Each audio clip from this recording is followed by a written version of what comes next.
Bien-aimés dans le Seigneur, chers internautes, mesdames et messieurs, mesdemoiselles, bonjour.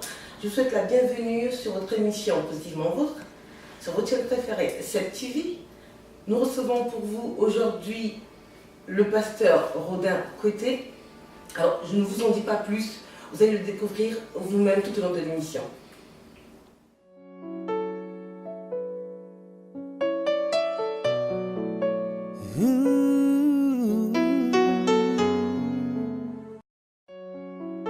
Pasteur Rodin, bonjour.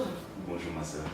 Alors, tout d'abord, je vous remercie donc de nous avoir accueilli l'émission Positivement Vôtre chez vous. Vous nous avez gracieusement offert de venir à votre domicile et nous vous en remercions pour cela. Gloire à Dieu. Merci. Comment allez-vous, homme de Dieu? Je vais bien, merci, par la grâce de Dieu. Gloire au Seigneur. Alors donc, l'émission Positivement Vôtre s'est intéressée au pasteur Rodin en voyant les nombreuses vidéos postées sur Internet, les nombreux lives. Donc, Positivement Vôtre et le public a voulu en savoir un peu plus qui se cache derrière toutes ces vidéos, derrière ces lives, derrière ces messages poignants, ces messages édifiants. Nous avons voulu découvrir un peu qui est cet homme de Dieu, quel est le message que le Seigneur a mis dedans de lui pour son peuple. Donc voilà pourquoi nous sommes là aujourd'hui, cet après-midi. Amen. Alors je suis Rodin Côté, je suis pasteur et dans mon ministère, Dieu m'a donné un message.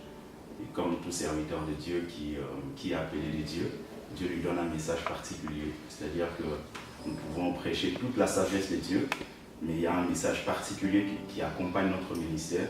Donc moi, mon message particulier, Dieu m'a dit, tu prêcheras l'amour de Dieu et le retour de Jésus.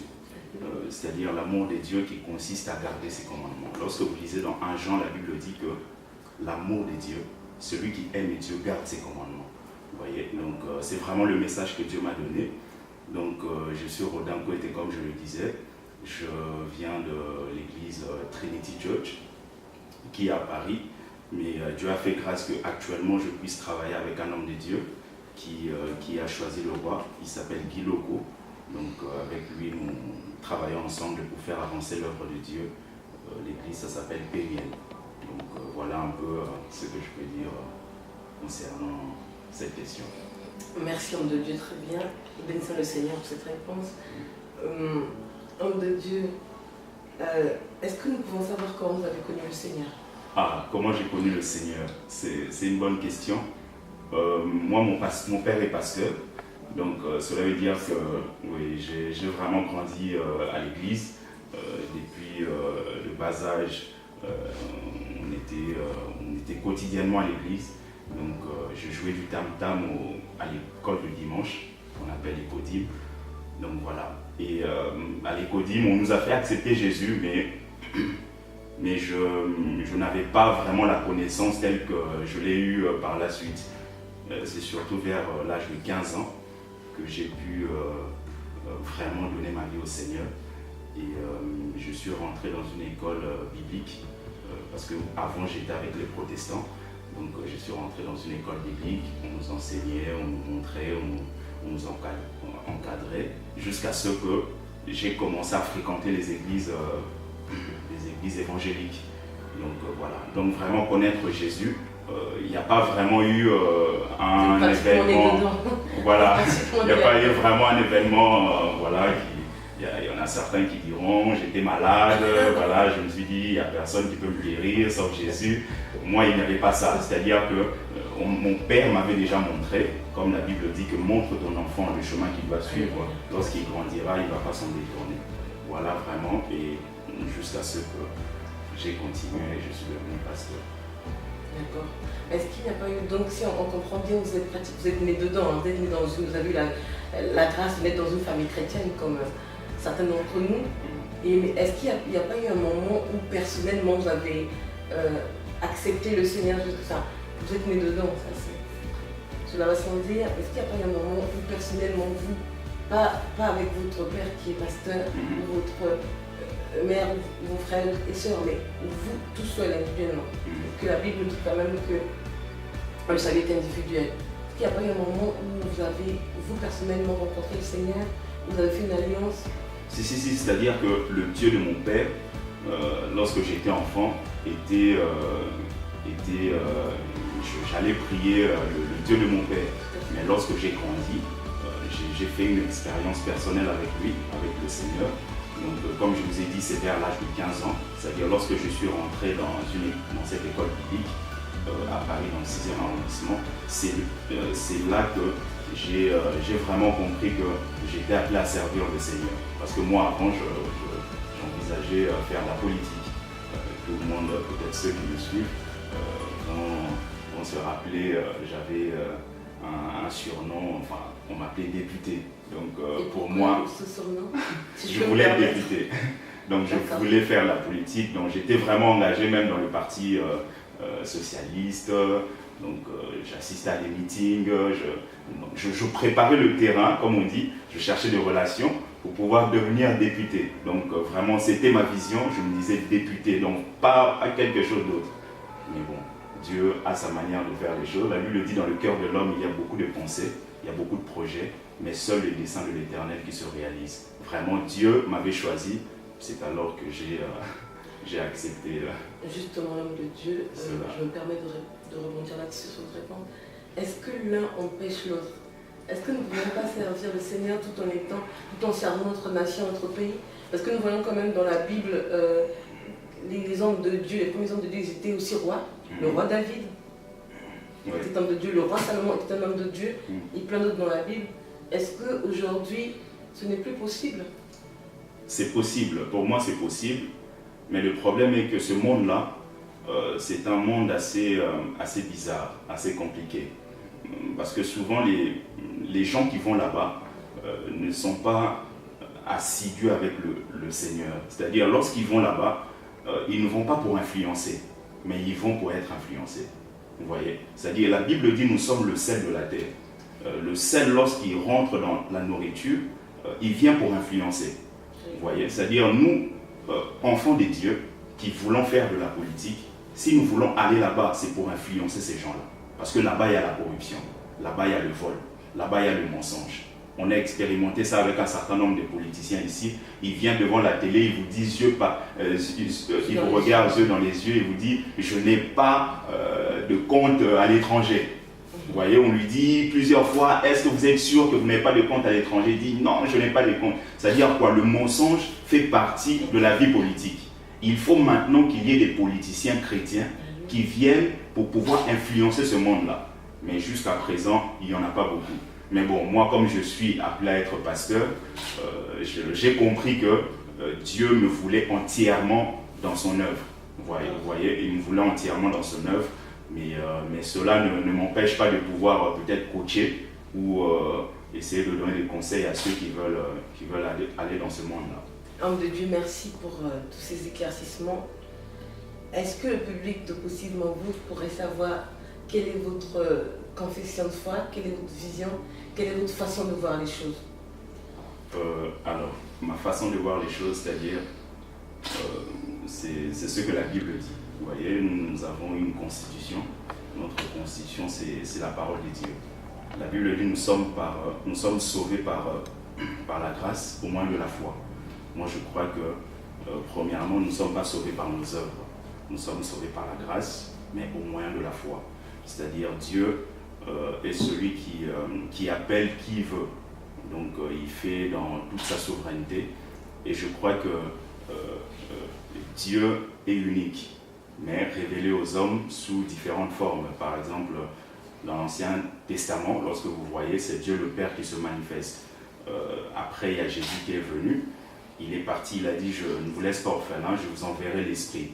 L'Esprit est venu, donc nous croyons à ça. Certains vont appeler ça Trinité, d'autres n'aiment pas ce nom-là, mais bref, ça dit Dieu s'est manifesté en différentes formes. Et lorsque vous lisez dans Colossiens chapitre 1er, la Bible dit Jésus est l'image du Dieu invisible. Lorsque on parle de l'image, en grec, ça veut dire eikon. Eikon a le sens de portrait, c'est-à-dire Jésus est le portrait de Dieu. Mon portrait, c'est moi, mais sous une autre forme. C'est ce que on était en train de parler avec un frère. Je lui expliquais, je lui disais que, c'est-à-dire, mon portrait, c'est moi, mais sous une autre forme. Jésus est Dieu révélé aux hommes sous une autre forme. Donc voilà. Donc, je ne sais pas si j'ai bien répondu à la question, mais... En d'autres termes, voilà. vous croyez en la Trinité, c'est ça? Moi, je crois que Dieu est unique, révélé aux hommes sous différentes formes. D'accord. Ouais. Donc, il y a Dieu le Père, Dieu le Fils et Dieu le Saint-Esprit. Il y a Dieu unique, mais révélé aux hommes sous différentes formes. Sous ces trois formes-là. Ouais. D'accord. Donc, le Saint-Esprit, ce serait une autre facette de Dieu. Non, le Saint-Esprit est Dieu. Jésus est Dieu. Mais révélé aux hommes sous une autre forme. Parce que imaginez-vous que Dieu puisse, dans toute sa gloire, descendre sur la terre. La Bible dit même la terre ne peut pas le contenir. Donc il a pris la chair humaine, c'est ce que Philippiens 2 nous dit. Il n'a point regardé son égalité avec Dieu, mais il s'est humilié. Il a pris la chair humaine afin de sauver les hommes. Jésus est venu afin de te sauver et de me sauver. C'est pour cela aujourd'hui nous sommes appelés enfants de Dieu. Et d'ailleurs, Dieu, vous savez, des fois même les chrétiens, je vais faire une parenthèse, ne veulent pas adopter par exemple. Vous savez que Dieu est le premier à avoir adopté les gens. Vous voyez? C'est-à-dire quoi? C'est-à-dire que Jésus était le Fils unique de Dieu. Nous, aujourd'hui, nous sommes appelés enfants de Dieu. Pourquoi? Parce que Dieu nous a adoptés. C'est ce que l'apôtre Paul nous explique. C'est-à-dire qu'au travers de Jésus, nous sommes devenus enfants de Dieu. Vous voyez? Au travers de Jésus, nous sommes devenus enfants de Dieu.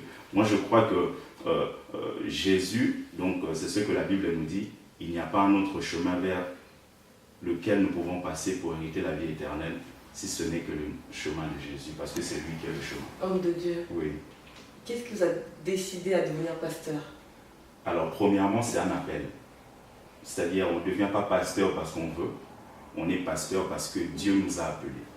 La Bible dit, il a fait les uns comme apôtres et les autres prophètes, les saints, dans Ephésiens chapitre 4. C'est-à-dire, c'est Jésus qui appelle. Et lorsque Dieu appelle, vous avez deux choix, soit d'accepter ou soit de refuser. Et moi, j'ai choisi d'accepter. Bien-aimés dans le Seigneur, chers frères, chères sœurs, mesdames et messieurs, chers internautes, chers publics, nous allons passer maintenant au moment que nous appelons Actu.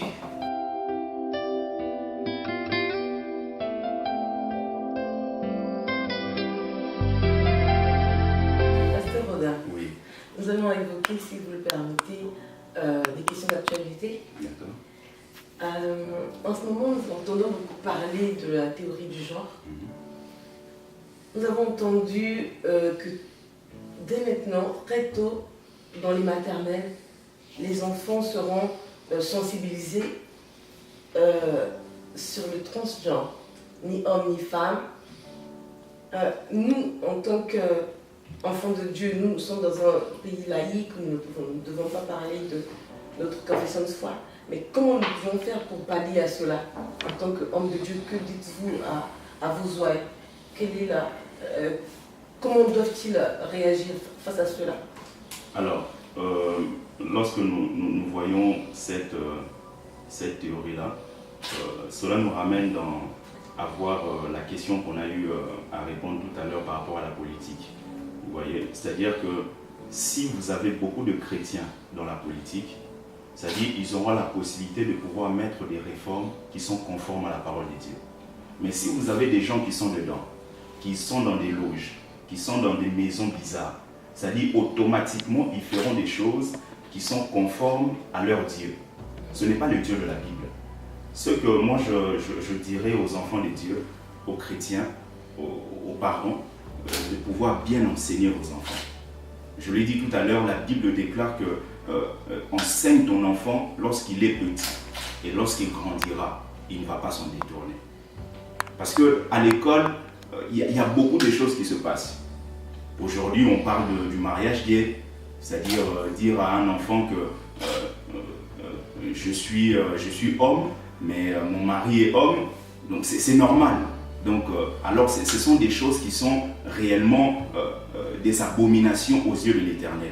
Et la Bible est claire là-dessus. Donc ce que les parents doivent faire, ce que moi je dois faire, ce que tous les pasteurs doivent faire, c'est d'enseigner le peuple de Dieu, afin qu'ils soient avertis, qu'ils puissent savoir que le diable est à l'œuvre. Il est en train de préparer son terrain, afin de pouvoir ramener plusieurs personnes avec lui. Vous savez, le diable sait qu'un jour son règne va finir. Il le sait, mais il ne veut pas aller seul. Il veut ramener beaucoup de gens avec lui. Mais ce que nous avons à faire, c'est d'éclaircir le peuple de Dieu, c'est d'éclaircir les enfants de Dieu, afin qu'ils soient avertis et qu'ils comprennent que le Seigneur est contre toutes ces pratiques-là. Nous sommes de ceux-là qui vivons non selon la constitution du monde, mais nous vivons selon la constitution de Dieu. S'il s'agit même que nous puissions aller en prison, bien aimé, il faut l'accepter. J'aime une chose, les apôtres, la Bible déclare qu'ils étaient en prison, ils ont reçu des coups, 40-1, ils sont sortis heureux d'avoir reçu ces coups-là à cause du nom de Jésus. Bien aimé, la Bible déclare, souffrir pour Christ, c'est une grâce. Donc comme ces gens-là veulent mettre les choses en place, nous les chrétiens, nous devons dire non. Nous devons dire non et nous devons encore dire non. Et s'il s'agirait même d'aller en prison, bien aimé, acceptons. Cela donnera gloire à Dieu. Que Dieu vraiment vous bénisse. Merci, homme de Dieu, pour ces réponses éclairées. Homme de Dieu, nous avons encore un sujet que nous voulons évoquer avec vous. En ce qui concerne le mariage, nous savons que le mariage est une institution divine. Oui. Et en ce moment, il y a une nouvelle loi qui vient de sortir et qui facilite la dissolution des mariages. Et nous avons aussi appris qu'il y a un mariage sur 2 dans notre pays qui échoue. Nous, en tant qu'enfants de Dieu, comment faire pour pallier à cela, pour pouvoir résister? Que conseillez-vous donc aux enfants de Dieu? Quelle est l'attitude que nous pouvons adopter pour résister face à cela, pour que nos mariages tiennent en fait? Puisque le divorce est facilité aujourd'hui, il n'y a plus besoin de faire toutes les tractations qu'il y avait à faire à l'époque. Aujourd'hui, c'est vraiment facilité. Comment faire pour résister à cela? Alors, c'est une bonne question, merci. Vous savez, le diable combat toujours tout ce que Dieu a établi. C'est-à-dire, le mariage est une institution, comme vous l'avez dit, de Dieu. C'est-à-dire qu'aujourd'hui, tout est fait. Vous savez, lorsque vous regardez la France, vous allez voir qu'une femme seule a beaucoup d'avantages qu'un couple marié. C'est-à-dire quoi? Il pousse les gens à pouvoir vivre seuls. Et aujourd'hui, c'est le problème de beaucoup de chrétiens aussi. Il y a des gens qui servent à l'église. Il y a des gens qui sont là en train de prêcher Dieu. Mais elles sont femmes seules. Alors qu'elles ont des enfants. Femmes seules avec des enfants. C'est incompréhensible. C'est-à-dire le diable nous ramène à pouvoir fouler la parole de Dieu, à pouvoir marcher sur la parole de Dieu, à pouvoir aller au-delà de ce que Dieu nous demande. Vous savez, le mariage, des fois, ce n'est pas bien enseigné. Vous savez, aujourd'hui, on voit des divorcés en train de prêcher, des divorcés en train d'enseigner, des divorcés en train de conduire des cultes, alors que ce sont des choses que la Bible éclaire. C'est-à-dire, un homme qui divorce sans pour cause d'adultère est celui qui doit demeurer comme ça, jusqu'à ce que l'autre va mourir. Ça, on ne dit pas ça à l'église, alors que l'apôtre Paul est clair là-dessus. Vous savez, aujourd'hui aussi, beaucoup de gens divorcent parce qu'ils se marient par sentiment, ils se marient par émotion. Vous savez, les sentiments disparaissent. Les sentiments disparaissent. Je peux avoir un sentiment aujourd'hui, demain, je ne l'ai plus. Vous voyez, il y a des gens qui se marient par des sentiments, alors que le mariage est sacré. Donc cela nécessite un engagement. Et un engagement, la Bible nous dit, ne prends pas un engagement comme un insensé. Et demain, de pouvoir aller à l'encontre de ce que tu avais pris. C'est-à-dire qu'il faut que les gens comprennent que lorsque je me marie, je décide de vivre avec cette personne-là. C'est-à-dire, lorsque je décide, c'est un engagement. Et lorsque j'ai pris un engagement, je ne peux pas aller à l'encontre de ce que j'ai pris. Vous voyez, aujourd'hui, il y a des gens qui chassent leur femme. Pourquoi? Parce que la femme n'a pas bien préparé. Mais non, j'ai décidé de me marier avec toi. Même si tu ne prépares pas bien, je vais t'apprendre, ou je veux te montrer, ou je veux te conseiller. Mais mon choix est que je puisse vivre avec toi jusqu'à ce que la mort ne sépare. Et aujourd'hui, dans les cultes, dans les cérémonies, c'est devenu une phrase banale. Jusqu'à ce que la mort ne sépare. Vous allez voir des gens qui disent ça, après 2 ans, ils divorcent. Vous allez voir des gens en train de prononcer ces phrases-là, après 3 mois, ils ne sont plus ensemble. Pourquoi? Parce que les gens ne comprennent pas réellement ce que Dieu attend du mariage. Le mariage, c'est la vision de Dieu. C'est-à-dire, c'est Dieu qui a mis ça en place. Et ce que nous devons faire, c'est de voir dans la parole de Dieu comment est-ce que Dieu nous apprend ou nous dit de marcher selon ce principe. Donc si on vous suit bien, sur quoi doit se porter le choix du conjoint? Ah, le choix du conjoint, ça c'est... Alors, je ne peux pas donner tous les détails, mais le point capital est que vous ne devez pas vous marier avec des païens. Vous ne devez pas vous marier avec des païens. Il faut se marier avec quelqu'un qui est en Christ. Parce que lorsque vous vous mariez avec un païen, du jour au lendemain, ça peut finir. Et qu'est-ce que vous allez dire aux enfants? Le païen se réveille le matin, il met la musique mondaine. Toi, tu veux prier. Les enfants vont faire quoi? Ils vont aller suivre la musique mondaine ou ils vont prier? Tu te réveilles le matin, tu te maries avec une musulmane. Le matin, comme ça, la musulmane va à la Mecque, à la mosquée. Et toi, tu veux aller au culte. Les enfants vont faire quoi? Vous allez vous partager alors. Jean, tu vas avec maman. Brice, tu viens avec moi. Mais non. Et la Bible nous montre que nous devons toujours avoir des gens avec qui nous avons la même foi. Vous savez, le mariage, lorsque vous rencontrez quelqu'un, c'est comme un triangle. Un triangle, c'est comme ça. Vous voyez, un triangle, c'est comme ça. Vous êtes là. Le mari, le conjoint est là. C'est-à-dire quoi? Christ est là. Christ est ici. C'est-à-dire, vous êtes en train d'avancer vers Christ. Au plus vous avancez vers Christ, au plus vos divergences sont en train de diminuer. Vous voyez, vous êtes ici. Lorsque vous avancez vers Christ, lorsque l'autre avance vers Christ, c'est-à-dire vos divergences sont en train de diminuer. C'est ce que la Bible nous apprend, d'aller vers la stature parfaite de Christ. C'est-à-dire que vous ne pouvez pas commencer cette marche tant que vous n'avez pas encore Christ. Vous ne pouvez pas avancer vers Christ tant que vous ne l'avez pas encore. Il faut d'abord l'avoir. Cela nécessite la nouvelle naissance. Donc il faut se marier avec des gens qui sont nés de nouveau. Ouais. D'accord. Il faudrait peut-être aussi demander au Seigneur qui nous révèle qui est notre conjoint. Alors là, il y a un débat là-dessus. Il y a des gens qui pensent que Dieu nous dit, Dieu choisit pour nous, moi ce que je sais que Dieu ne nous a pas obligés de pouvoir l'accepter.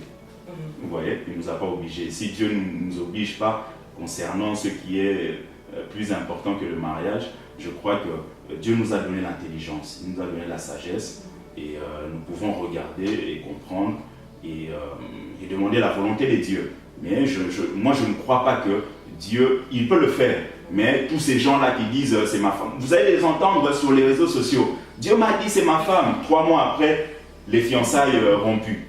Dieu m'a dit c'est ma femme, 2 mois après, oh non, c'était pas la volonté de Dieu. Mais quoi, c'était pas la volonté de Dieu? C'était Dieu ou c'était un homme? Donc c'est ambigu. Donc il faut avoir la sagesse de Dieu et savoir ce que vous voulez aussi. Parce que ce n'est pas Dieu qui va rester avec votre femme ou avec votre mari. Donc c'est vous qui allez vivre avec la personne. Donc il faut demander la volonté de Dieu. Dieu, j'ai choisi. Est-ce que c'est ta volonté? Parce que Dieu connaît notre avenir. Il sait comment est-ce que nous pouvons éduquer nos enfants. Il sait comment est-ce que nous pouvons avoir des bons projets. Donc Dieu est là pour pouvoir te dire finalement, mon fils, vas-y. C'est comme un père responsable qui, lorsque vous ramenez votre femme à la maison, il est en train de parler avec la femme. Il dit, ah mon fiston, tu as fait un bon choix. C'est-à-dire, ce n'est pas le père qui est parti chercher la femme. C'est toi qui es parti prendre la femme et père a simplement approuvé. Homme de Dieu. Nous allons maintenant évoquer les questions sur le corps de Christ, c'est-à-dire sur les églises en général. Nous voulons déjà savoir, premièrement déjà, quel est votre avis sur l'église en général? Est-ce que pour vous l'église va mal? Ou quel est votre avis déjà pour commencer? Merci. Alors, il faut comprendre déjà la différence entre l'église qui est l'église corps du Christ, l'église universelle, et l'église locale ou les églises locales. Parce que le corps de Christ, parce que certains disent, on entend, hein, le corps du Christ est malade. Vous imaginez quelqu'un qui a vaincu la mort puisse être malade, que son corps puisse être malade. Le corps de Christ n'est pas malade. Le corps de Christ n'est pas malade, mais nous avons un certain nombre de problèmes dans nos assemblées, dans nos églises locales. Vous voyez, dans nos églises locales, parce que Jésus, lorsqu'il reviendra, il ne va pas venir chercher une église locale particulière. Il reviendra chercher son corps. Alléluia. Et son corps, c'est l'ensemble de tous les chrétiens du monde entier. Ceux qui se rassemblent à la maison, dans un temple, dans une salle au sous-sol, dans une salle au 3e étage. Donc tous ces gens-là constituent le corps de Christ. Mais dire que le corps de Christ est malade, c'est trop. Parce que celui qui a vaincu la mort, je ne crois pas que son corps puisse être malade. Mais nous avons un certain nombre de problèmes dans nos assemblées, dans nos églises, qu'il faudra résoudre ou arranger. D'accord. Et donc nous avons constaté qu'il y a un certain... Merci pour cet éclaircissement entre la différence entre le corps du Christ qui est le corps de Dieu qui ne peut pas être malade et les assemblées locales. Justement, en parlant de ces assemblées locales, nous avons constaté un certain nombre de pratiques qui se font dans les églises aujourd'hui. Dans les églises, il y a beaucoup de prêches qui se font par exemple sur le fait de sortir de son corps ou non. Nous avons entendu beaucoup de prêches là-dessus. Alors nous ne savons pas si ces enseignements sont de Dieu ou pas.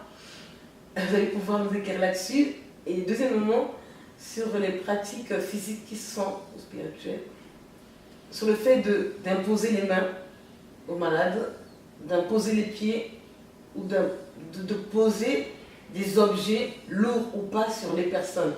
Sur ces points-là, est-ce que vous avez un avis? Alors, ce qui est vrai que Dieu est souverain.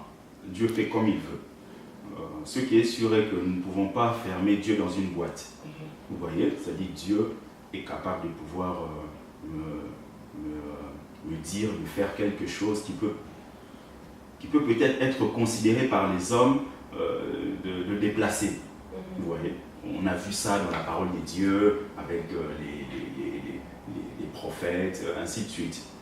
Mais ce qui est sûr est que aujourd'hui, ce que nous voyons, c'est devenu vraiment une pratique régulière. C'est-à-dire ce sont des choses que les gens se sont assis dedans. Donc ce sont des choses qu'il faut que les chrétiens puissent se réveiller. Alors, ce qui est vrai qu'aujourd'hui, il y a un certain nombre de pratiques qui sont faites dans nos églises qu'il faut regarder de près. Parce que moi, je crois que Dieu peut m'inspirer, par exemple, concernant l'apparition d'argent. Vous voyez, aujourd'hui, il y a des gens qui commencent à constituer toute une doctrine là-dedans. Donc, je crois que Dieu peut m'inspirer, me dire, ok, prie pour cette personne, il y a une telle somme d'argent qui va apparaître dans ses poches. Mais cela ne doit pas être tous les jours, régulièrement, et je commence à mettre des affiches, venez, miracle money, miracle d'argent. Donc, toutes ces choses-là, c'est vraiment des choses qu'il faut regarder de près. Parce que Dieu n'est pas dans la tautologie. Dieu fait comme il veut. Mais nous avons une constitution qui est la parole de Dieu et nous avons l'Esprit de Dieu qui nous pousse à pouvoir discerner toutes ces choses-là. Donc l'argent qui apparaît dans les comptes, ça peut être considéré normal, c'est ça? Oui, c'est-à-dire qu'on ne peut pas limiter Dieu. C'est-à-dire Dieu peut le faire, mais Dieu n'est pas dans une forme particulière. C'est-à-dire qu'il est celui qui fait sortir l'argent, mais on ne va plus aller travailler, on ne va plus aller épargner, on ne va plus aller... Donc Dieu peut le faire dans sa souveraineté. Il ne faut pas non plus... Parce que souvent le problème que nous avons aussi avec les chrétiens, c'est-à-dire qu'ils combattent des choses qu'ils ne maîtrisent pas. La Bible dit que tout péché peut être pardonné, mais sauf contre le Saint-Esprit. Cela veut dire quoi? Si je suis poussé par l'Esprit, je suis en train de faire une chose, et que vous êtes en train de me combattre, vous n'êtes pas en train de me combattre moi, mais vous combattez le Saint-Esprit. Et de tels péchés, la Bible nous garantit, ne seront jamais pardonnés. Et lorsque nous ne comprenons pas, c'est pour cela que je dis, il faut avoir l'esprit de discernement, de prier le Seigneur, afin qu'il puisse nous révéler. Et si Dieu ne nous révèle pas, fermons d'abord notre bouche. Il y a des choses que peut-être vous ne comprenez pas aujourd'hui, vous allez comprendre dans 5 ans. Un enfant, lorsqu'il naît, 1-1, 1-2 chez lui, c'est impossible. Mais lorsqu'il arrive au lycée, il ne dit plus c'est impossible. Pourquoi? Il a grandi, il a appris. C'est la même chose avec les choses de Dieu. Il y a des choses qu'il y a des gens qui ne comprennent pas aujourd'hui. Mais peut-être dans 5 ans, ils vont comprendre. Et s'ils commencent à combattre ça aujourd'hui, dans 5 ans, ils manqueront de quoi dire. Et en ce qui concerne sortir de son corps? Alors ça, c'est un sujet vraiment je pense qu'il y a beaucoup d'hommes de Dieu qui ont parlé de ça. Je ne sais pas si c'est C'était des gens qui disent ça, c'est une expérience qu'ils ont pu faire avec Dieu, ou je ne sais pas. Mais ce que je sais par rapport à la parole de Dieu, c'est l'Esprit qui nous transmet. On voit par exemple Philippe, on voit un certain nombre de serviteurs de Dieu. Ce n'est pas moi qui décide, je suis comme ça, je dis ok, j'arrive à Kinshasa. Non, je ne dis pas j'arrive au Japon, non. C'est l'Esprit qui fait dans sa souveraineté. Mais si c'est comme ça qu'ils ont pu expérimenter ça, gloire à Dieu. Mais si c'est dans une autre forme, il faut prier le Seigneur afin de savoir réellement ce qui a animé ces gens-là, de pouvoir le faire. Chers téléspectateurs, bien-aimés dans le Seigneur, chers internautes, chers publics, vous qui nous suivez, pour vous qui venez de nous rejoindre en ce moment, donc nous sommes sur votre émission préférée, Positivement Vôtre, sur votre chaîne préférée, 7TV. Je suis votre sœur Positive, avec votre invité, le pasteur Rodin Côté. Nous allons passer maintenant au moment que nous appelons Corps du Christ. Le pasteur Rodin Côté va nous parler sur un sujet très important, comment vaincre le péché. C'est maintenant, ne zappez pas, suivez-nous, c'est tout de suite.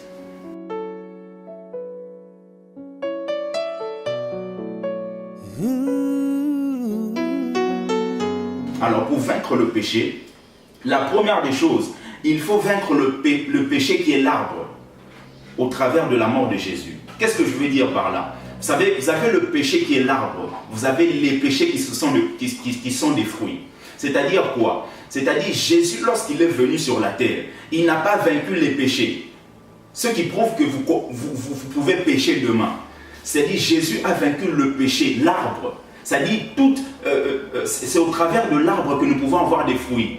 Et Jésus a vaincu ça. Et il faut que vous puissiez vous associer à Jésus afin que vous puissiez aussi vaincre le péché, qui est l'arbre. Parce que si vous n'avez pas vaincu l'arbre, vous ne pouvez pas vaincre les fruits. Vous pouvez aller devant un manguier, prendre toutes les mangues. Cela ne vous garantit pas qu'il n'y aura plus de mangues. Cela veut dire simplement qu'il n'y a plus de mangues pendant un moment. Mais cela va revenir. Cela va revenir. C'est la même chose avec le péché. Bien aimé, la première des choses, il faut que vous puissiez accepter Jésus comme Seigneur et Sauveur. Il faut que vous puissiez le recevoir dans votre cœur. La Bible dit, lorsque vous entendez sa voix, n'endurcissez pas votre cœur. Lorsque vous entendez sa voix, ne faites pas comme si vous n'avez pas entendu. Bien aimé, vous pouvez tout faire. Mais si vous n'avez pas Christ dans votre vie, vous n'allez pas vaincre le péché. Donc, la Bible dit dans Romains chapitre 6, au verset 14, « Car le péché n'aura point de pouvoir sur vous, puisque vous êtes non sous la loi, mais sous la grâce. » Vous êtes sous la grâce. Vous savez, dans l'Ancien Testament, dans la loi, vous savez, beaucoup essayaient de plaire à Dieu par leurs efforts. C'est d'ailleurs ce qui a poussé Dieu d'envoyer Jésus. La Bible nous dit que même le souverain sacrificateur, lorsqu'il allait pour offrir, il allait non seulement pour offrir pour le péché du peuple, mais il allait aussi pour offrir pour ses propres péchés à lui. Pour nous montrer que nul n'était parfait. La Bible nous dit que dans l'ancien temps, lorsque tu observes 9 commandements, tu pèches contre un seul, les 9 autres tombent. Pour nous montrer que le chemin était fermé. Et lorsque vous lisez dans Galates, la Bible nous montre que la loi était comme un précepteur. Dans d'autres versions, la Bible nous dit comme un pédagogue. C'est-à-dire quoi? Un pédagogue ou un précepteur, c'est un homme qui s'occupait d'un enfant mineur. La particularité de ce précepteur, il était strict. C'est-à-dire quoi? C'est-à-dire l'enfant, il avait un seul désir, d'atteindre la majorité, afin de se débarrasser de ce précepteur. Et la Bible nous montre dans Galates que la loi a été comme un précepteur. La loi a été stricte. Personne n'a pu satisfaire la loi, même pas les souverains sacrificateurs, même pas les sacrificateurs, même pas les lévites. Personne n'a pu satisfaire la loi. Personne n'a pu satisfaire la loi. C'est ainsi que Jésus est venu, afin de pouvoir satisfaire toute la loi. La Bible déclare, il a marché sur cette terre, mais il n'a commis aucun péché. Jésus est venu afin de pouvoir nous donner accès libre vers le Père. La Bible nous dit, lorsqu'il est venu, le voile s'est déchiré en deux pour nous montrer que le chemin actuellement, le chemin dès maintenant est libre. Le chemin est libre. Lorsque vous lisez, je l'ai dit dans Romains chapitre 6, le péché n'aura point de pouvoir sur vous puisque vous êtes non sous la loi, mais sous la grâce. Donc la première des choses, il faut vaincre le péché qui est l'arbre au travers de la mort de Jésus. Deuxièmement, bien aimé, il faut avoir une vie de foi et se reposer sur la grâce de Dieu. Parce que beaucoup veulent vaincre le péché par leurs propres efforts. Oh non, moi je suis comme ça. Vous allez voir, il y a un certain nombre de pasteurs aussi qui sont vantards, qui se vantent comme si la sainteté était le fruit de leurs efforts. Bien aimé, non, tout est grâce. Tout est grâce. Si j'ai des enfants, c'est une grâce. Si je suis en Europe, c'est une grâce. Si je vis, c'est une grâce. Si je respire, c'est une grâce. Si j'ai un endroit où dormir, c'est une grâce. Il faut vous reposer sur la grâce de Dieu.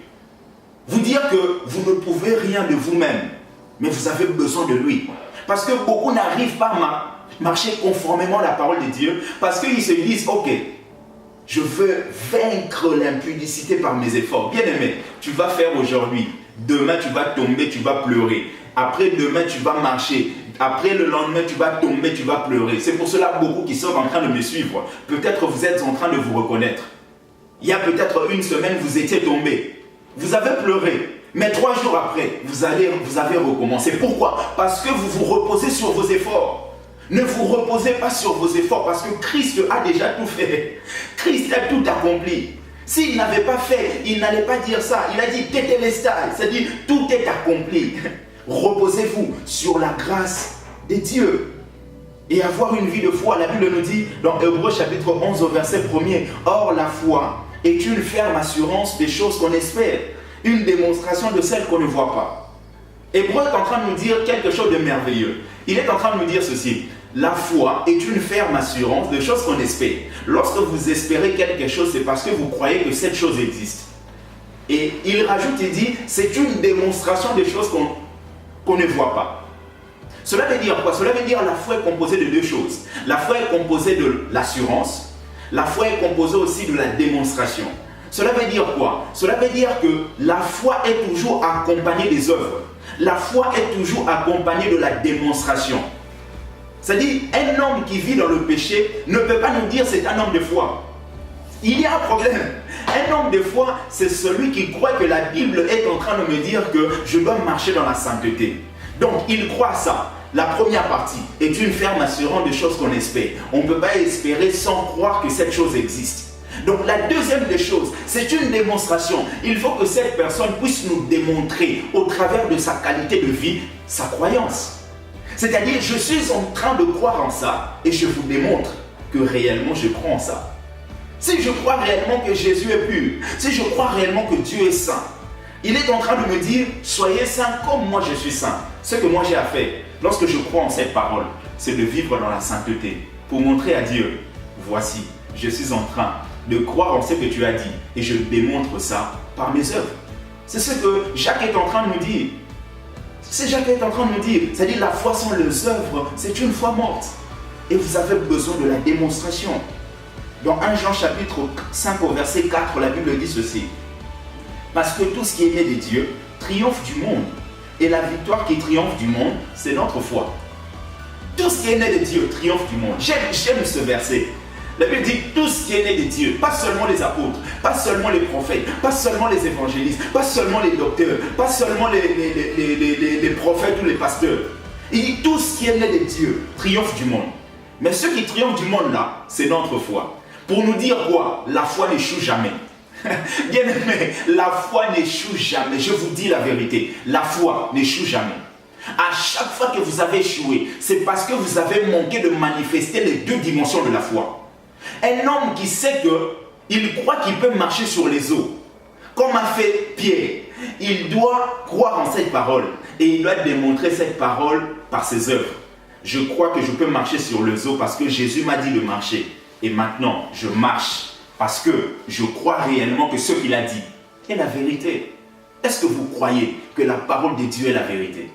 Est-ce que vous le croyez? Dans Psaume chapitre 119 au verset 160, la Bible dit le fondement de sa parole est la vérité. Dans Tite chapitre 2 au verset 11 jusqu'au verset 12, la Bible nous dit car la grâce de Dieu, source de salut pour tous les hommes, a été manifestée. Elle nous enseigne à renoncer à l'impiété et aux convoitises mondaines et à vivre dans le siècle présent selon la sagesse, la justice et la piété. C'est ce que beaucoup confondent. Reposez-vous sur la grâce ne veut pas dire vous laisser envahir par le péché, non. C'est ce que l'apôtre Paul est en train de nous enseigner. Il nous dit, est-ce que je vous encourage de pouvoir pécher? Loin de là, pour nous montrer que la question ne se pose même pas. Mais ici, la Bible nous dit que la grâce est un enseignant. La grâce nous enseigne à nous éloigner de l'impureté. La grâce nous enseigne à nous éloigner du péché. Si réellement vous vous reposez sur la grâce, si réellement vous prêchez la grâce, bien aimé, il faut que cela puisse être visible par vos œuvres. Parce que la grâce est un enseignant. La grâce ne vient pas pour vous laisser comme ça. La grâce vient pour vous enseigner et vous dire que voilà comment est-ce que vous devez marcher. Mais vous ne devez pas marcher par rapport à vos efforts. Vous devez vous marcher selon ce que Dieu a dit et vous reposer sur cette grâce-là qui vous enseigne. Ah, Dieu est fidèle. Dieu est merveilleux. Et la troisième des choses, il faut avoir une discipline de vie. Vous savez bien aimé, beaucoup de gens échouent. Beaucoup de gens demeurent dans le péché parce qu'ils n'ont pas de discipline de vie. Vous savez, dans 1 Jean chapitre 2 au verset 16 et au verset 17, la Bible nous dit « Car tout ce qui est dans le monde, la convoitise de la chair, la convoitise des yeux et l'orgueil de la vie ne vient point du Père, mais vient du monde. Et le monde passe et sa convoitise aussi. Mais celui qui fait la volonté de Dieu demeure éternellement. » La Bible nous dit qu'il y a trois choses. Il y a la convoitise de la chair, il y a la convoitise des yeux et il y a l'orgueil de la vie. Lorsque vous regardez votre vie, peut-être vous êtes en train de pleurer. Vous vous dites, mais comment est-ce que je peux m'en sortir dans cette vie de péché? Regardez bien, il y a ces trois choses. S'il n'y a pas l'orgueil de la vie, il y a la convoitise de la chair. S'il n'y a pas la convoitise de la chair, il y a la convoitise des yeux. Bien-aimé, lorsque le diable est venu tenter Jésus, lorsque vous lisez dans les évangiles, il a utilisé ces trois choses. Il a utilisé la convoitise des yeux. Il a utilisé la convoitise de la chair. Il a utilisé l'orgueil de la vie. Bien-aimé, il faut que vous puissiez apprendre à pouvoir dominer votre chair. À pouvoir dominer votre chair. Parce que l'esprit, votre esprit, ne vous poussera jamais à aller à l'encontre de ce que Dieu vous dit. Mais vous n'avez pas seulement l'esprit, vous avez la chair. Et la chair, ce n'est pas la peau seulement. La chair va au-delà de ça. C'est-à-dire quoi? C'est-à-dire que le cerveau et la manière de penser font partie de la chair. Ce que vous avez à faire, c'est de pouvoir renouveler votre intelligence. C'est ce que Romains 12, verset 2 nous dit. Ne vous conformez pas au siècle présent, mais soyez transformés par le renouvellement de l'intelligence, afin que vous discerniez quelle est la volonté de Dieu, ce qui est bon, agréable et parfait. Retenez bien ce que nous avons dit. Pour vaincre le péché, la première des choses, vous avez le péché au singulier, qui est l'arbre. C'est-à-dire vous ne pouvez pas vaincre les fruits qui sont les péchés si vous n'avez pas vaincu au préalable le péché qui est l'arbre. La deuxième des choses, nous avons dit qu'il faut avoir une vie de foi. Et nous avons expliqué ce qu'était la foi. La foi, ce n'est pas croire comme certains prédicateurs sont en train de nous dire dans les églises. Il faut croire, il faut croire. Comment est-ce que je... Bien aimé, la Bible nous montre, lorsque vous étudiez la Bible, il y a des gens qui avaient cru au Seigneur.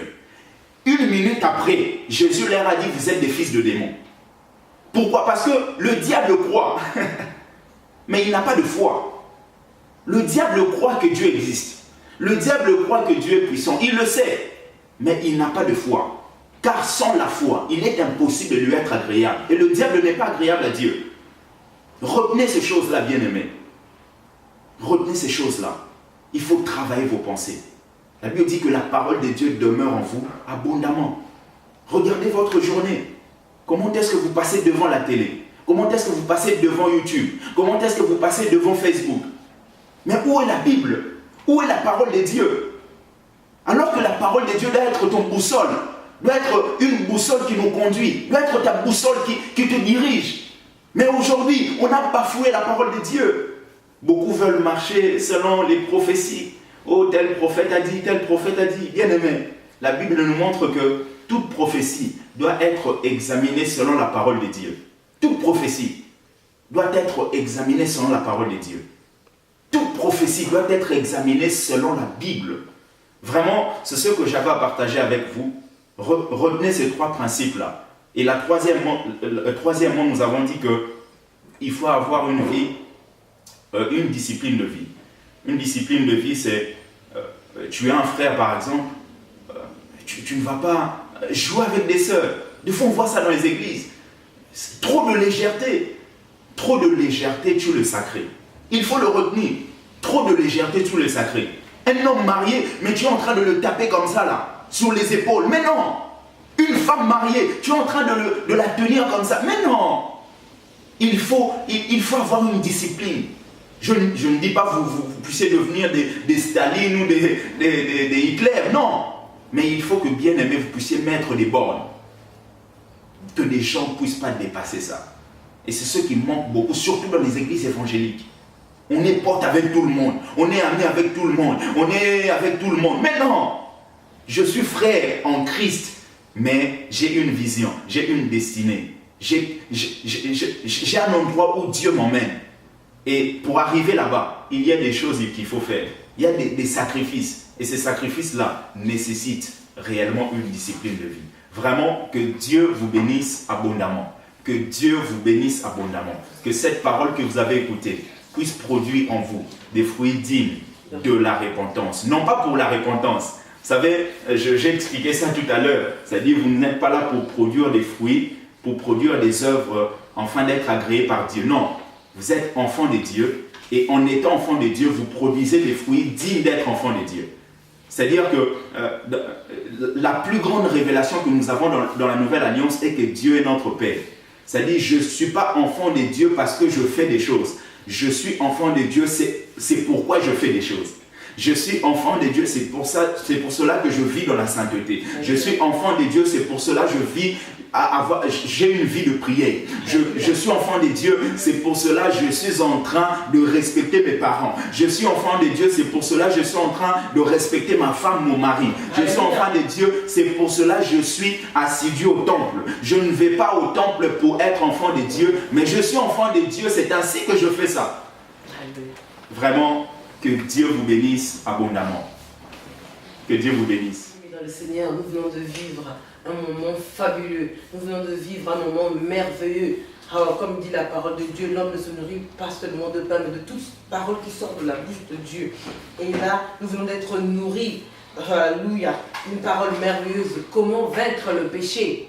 Alors, l'homme de Dieu nous a dit qu'il y avait 3 points. 1. Accepter Jésus-Christ comme Seigneur et Sauveur. 2. Avoir la foi. 3. Avoir une discipline de vie. C'était fabuleux, c'était merveilleux. Alors pour vous qui venez de nous rejoindre, nous sommes pratiquement à la fin de notre émission. Nous avons évoqué la foi de l'homme de Dieu, sa façon de voir les choses, et nous avons eu un aperçu de ce qu'est l'homme de Dieu, le pasteur Rodin Côté. Maintenant, toute bonne chose à la fin. Nous allons passer à la dernière phase de notre émission.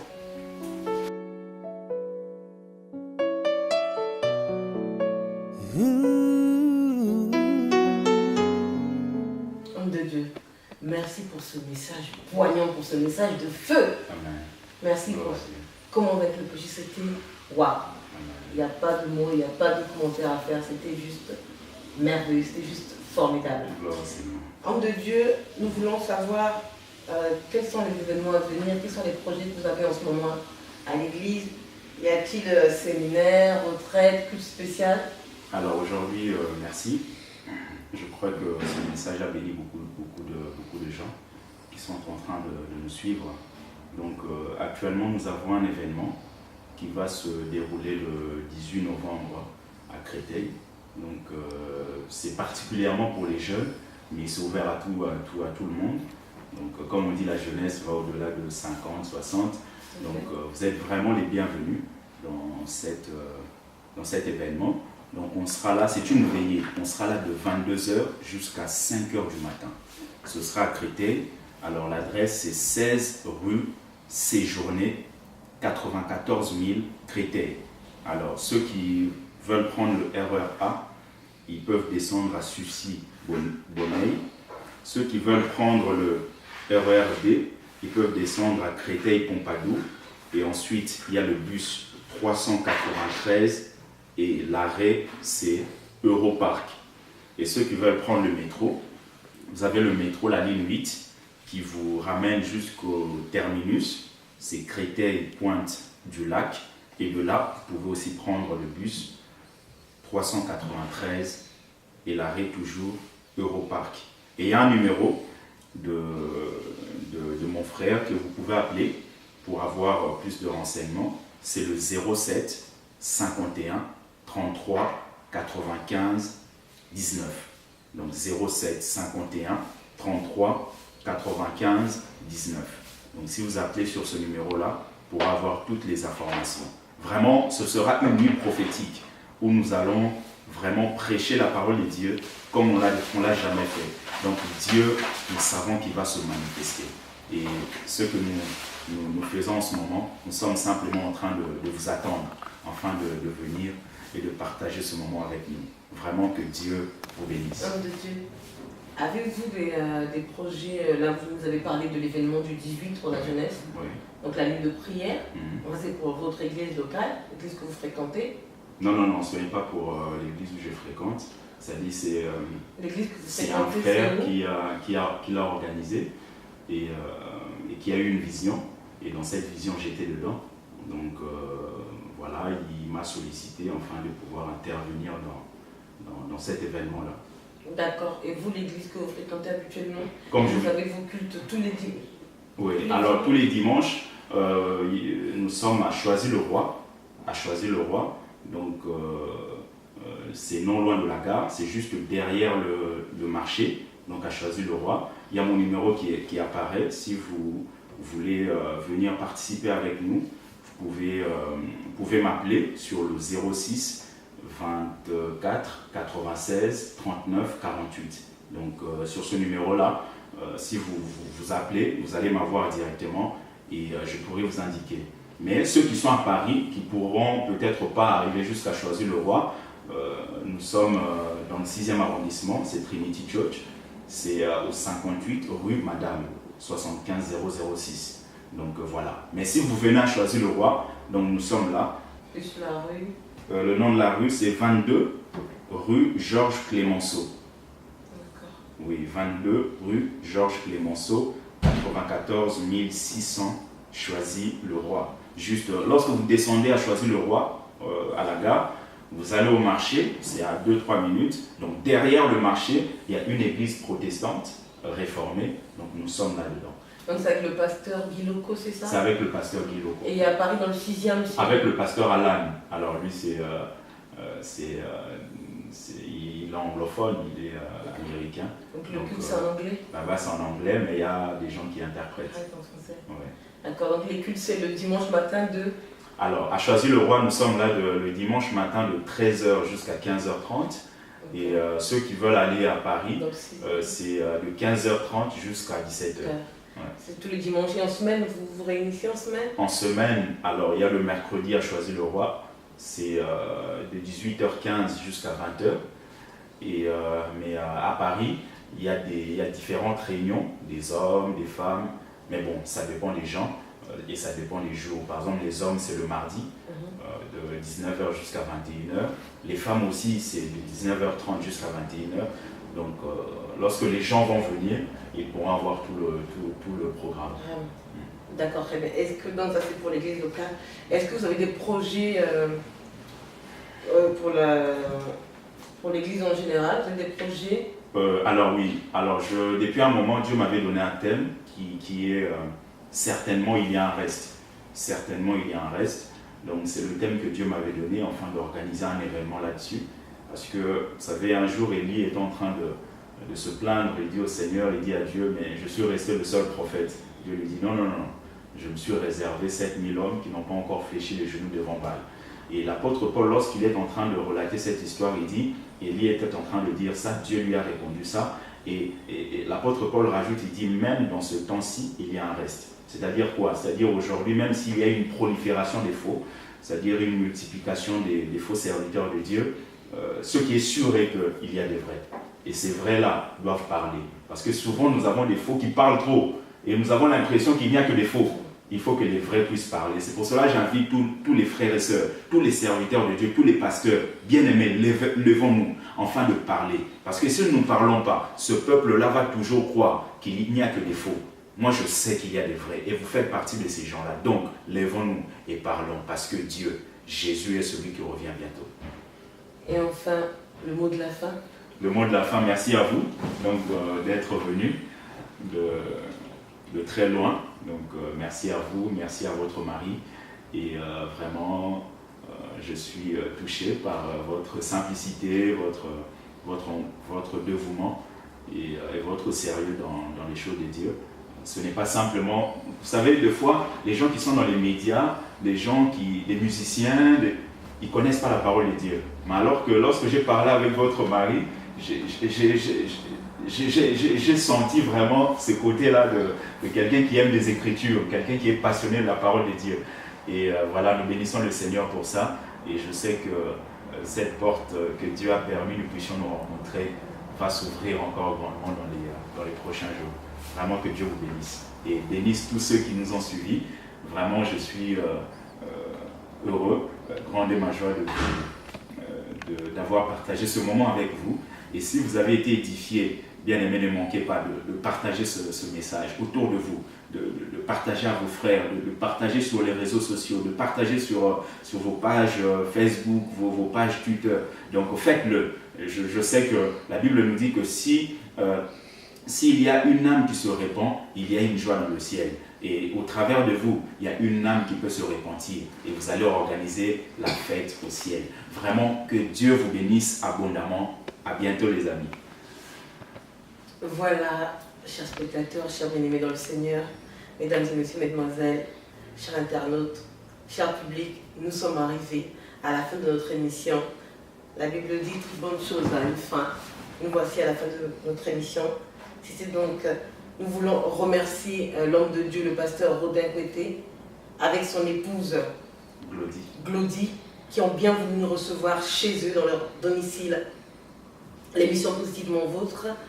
Nous remercions aussi, derrière la caméra, l'ancien Sébastien et moi, votre sœur, la sœur positive. Merci à vous de nous avoir suivis. Je vous dis à la semaine prochaine. Que le Seigneur vous bénisse. Au revoir.